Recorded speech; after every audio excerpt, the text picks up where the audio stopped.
Salam dan salam sejahtera buat kita semua. Yang terhormat Dewan Anggota DPRD Provinsi Jawa Barat dari fraksi Partai Amanat Nasional, yaitu Bapak Haji Hasbullah. Yang saya hormati Ketua RW 19, yaitu Bapak Haji Zulham Muzi. Dan yang saya hormati Lurah Mekarjaya, Ibu Dr. Danielda Punakia Wardani, yang kebetulan malam ini beliau agak telat datang dan masih dalam perjalanan. Juga yang saya hormati Bapak Ketua DPR Kelurahan Mekarjaya, Bapak Ahmad Santomo. Dan saya hormati Bapak Ketua Forsil RW Indonesia.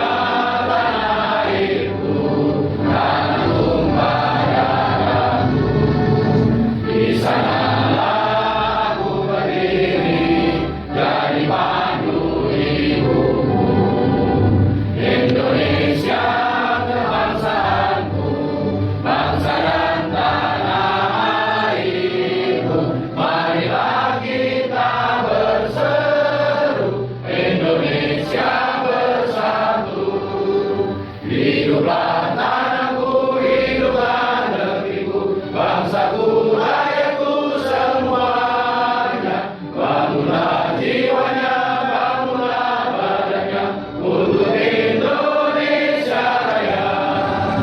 Indonesia Raya, merdeka, merdeka, tanahku, negeriku yang ku cinta. Indonesia Raya, merdeka, merdeka, hiduplah Alhamdulillahirrahmanirrahim wa nasta'inu ala al-mursalin wassalatu wassalamu ala asyrafil anbiya'i wal mursalin wa ala alihi wa sahbihi ajma'in. Alhamdulillahirabbil alamin hamdan syakirin hamdan yuwafi ni'amahu wa yukafi mazidah. Ya rabbana lakal hamdu kama yanbaghi li jalali wajhikal karim wa 'azimi sultanik. Allahumma shalli wa sallim ala sayyidina Muhammad wa ala ali sayyidina Muhammad. Dengan menyebut nama ya Allah yang Maha Pengasih dan yang Maha Penyayang, segala puji bagi Allah dan semesta. Salawat dan salam kepada Nabi Muhammad SAW.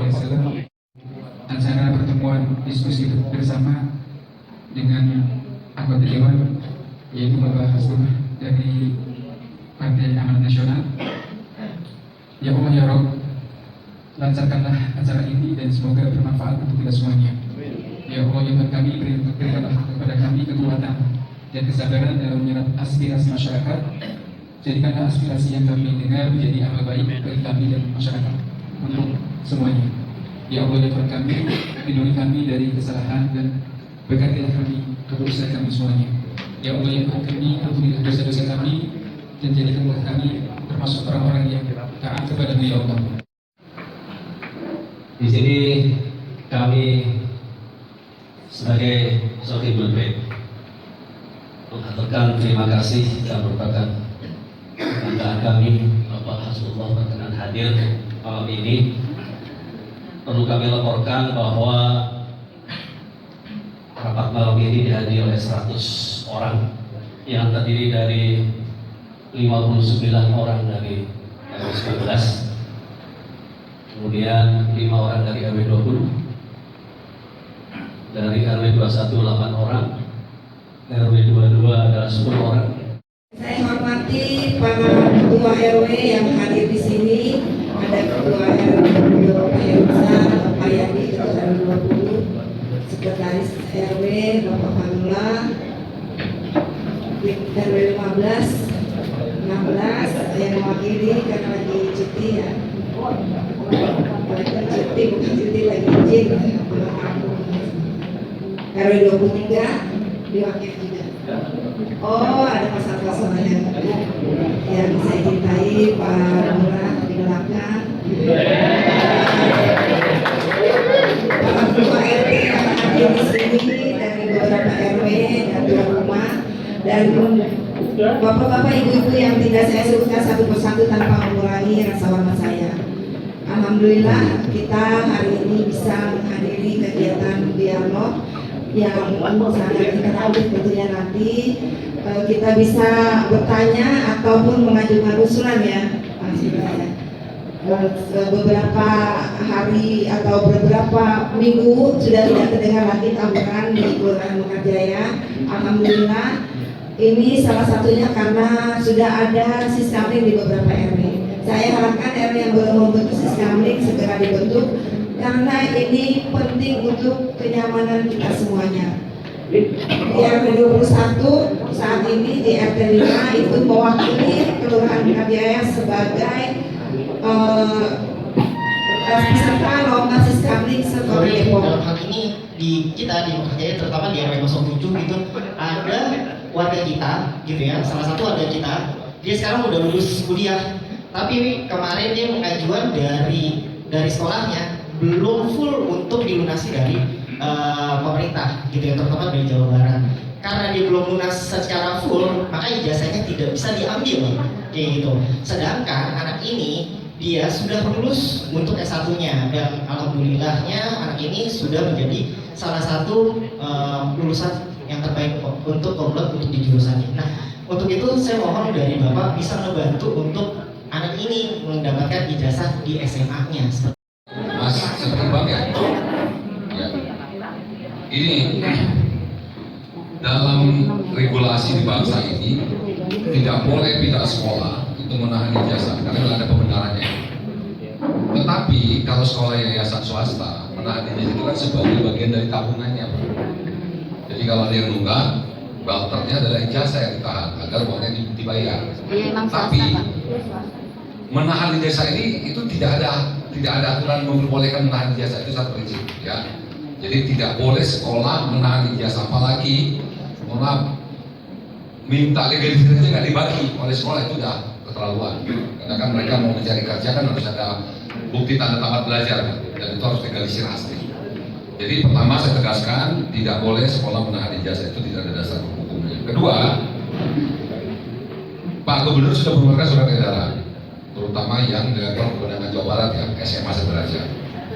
Tidak boleh, atau gini, barang siapa sekolah yang masih menahan ijazah tidak memberikan kepada siswa, maka bisa jadi bantuan kita ke sekolah itu, BPMU namanya, itu bisa kita tahan, tidak kita cairkan kalau benar dia tidak memberikan ijazah. Jadi bandingnya itu adalah kenapa Pak Gubernur berani tegas bahwa ijazah harus diberikan, jangan dipungut, berikan gratis gitu.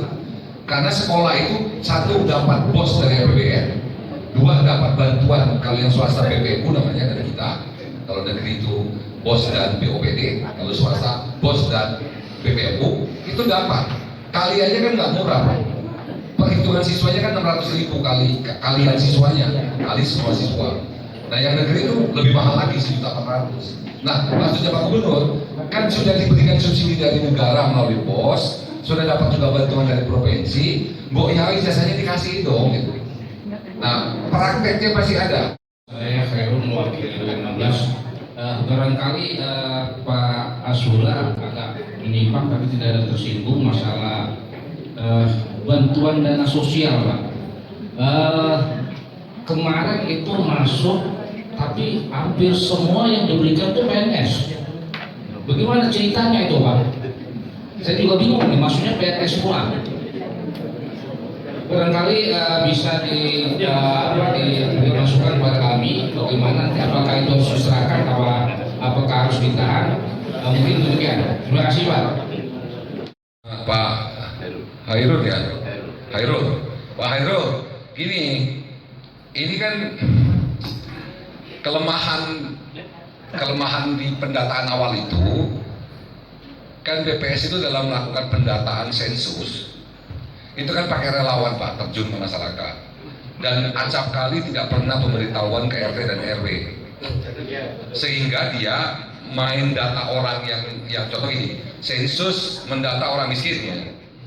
Kan nggak bisa Pak kita lihat secara fisik rumahnya saja, bisa jadi rumahnya pakai batako, pakai keramik tapi miskin karena dia rumah bapaknya bukan rumah dia, iya kan? Si yang orang yang di dalam rumah itu nggak kerja, nganggur. Nah yang tahu siapa? Ya RT, RW. RT mau sampai amal kali berapa janda di sini. Maksudnya janda tua Pak. Nah sama yatim. Nah maksud saya pernah diskusi dengan salah satu dirjen Kementerian Sosial Pak, di Jakarta. Contoh saya diskusi waktu itu masalah KIS. Dia bilang ini, Pak Hasbullah, kuota KIS Kota Depok itu tidak akan pernah ada penambahan. Bicara kota ya Pak. Ini contoh. Kalau Depok itu dapat kuota KIS dari Kementerian Sosial 10.000 katakanlah contoh, maka tidak akan bisa nambah tahun depan jadi 15.000 Pak, tetap 10.000. Nah gimana caranya yang baru bisa masuk di KIS? Caranya Dinas Sosial Kota Depok bersama dengan Pak Camat, Pak Lurah, Pak RT, Pak RW mengupgrade data. Saya begini, kebetulan saya juga dari Pokja 2 Kelurahan.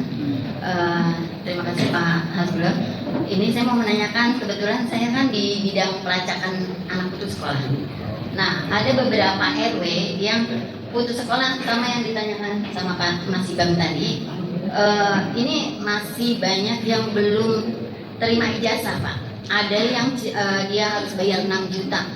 Ada yang harus bayar berapa juta, itu SMP Pak. Ada lagi yang dari RW 7 kebetulan ada ya Pak ya, itu satu rumah 3 anak, 3 anak itu lulusan SD Pak. Nah anaknya sekarang mungkin udah SMA, jadi nggak sekolah sama sekali.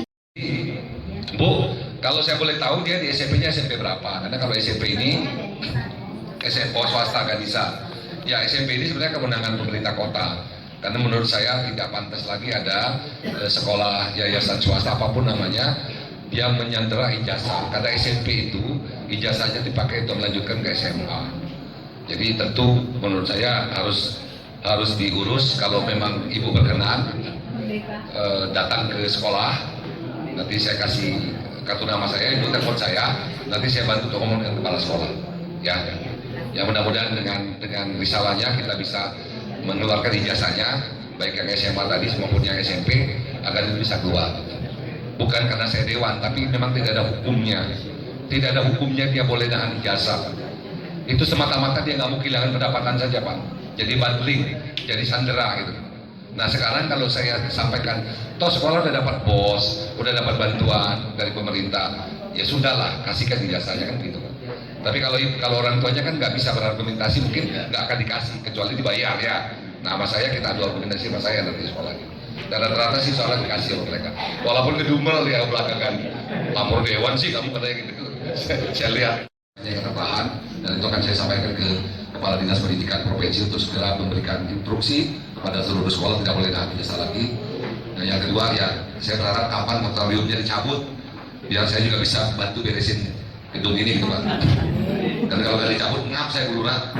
Ya kan yang saya bina kan sekota Depok, sekota Bekasi. Kalau ini nggak dicabut-cabut mah jebol Pak. Gitu. Tapi kalau dicabut kan ya bukan uang saya Pak. Saya membantu selama saya 10 tahun Pak. Selama 5 tahun terakhir, karena 5 tahun terakhir saya di Komisi 4. Saya di Depok ini membantu 2.500 rumah rutin lahu Pak. Kalau Bapak kenal sama PKM Bakti Pak Makmur ya. Ya, itu 2 tahun yang lalu dapat 42 rumah dari saya. Dan saya hitung selama saya bekerja, saya ngawal hampir 2.500 rumah di Depok ini. Mulai dari bantuan 15 juta, 17 juta setengah, 20 juta. Bahkan tahun 2026 dinaikkan jadi 40 juta. Panjang lagi urusan ini ya. Buat yang roda aja deh ya. Yang roda kan lanjut nih. Ya, buat yang roda. Baik, saya kira begitu Bapak Ibu sekalian. Dan atas perhatiannya semuanya saya ucapkan terima kasih. Bu MC, atur nuhun, terima kasih sudah membimbing acara saya. Dan saya tinggal nunggu kiriman nomor rekening Pak RW, nanti saya bantu. Ya jangan sekarang, besok lah Pak RW ya. Besok saya transfer ini untuk di atas. Dan sebenarnya saya tidak bangga Pak dengan bantu pribadi. Saya pengen ini selesai.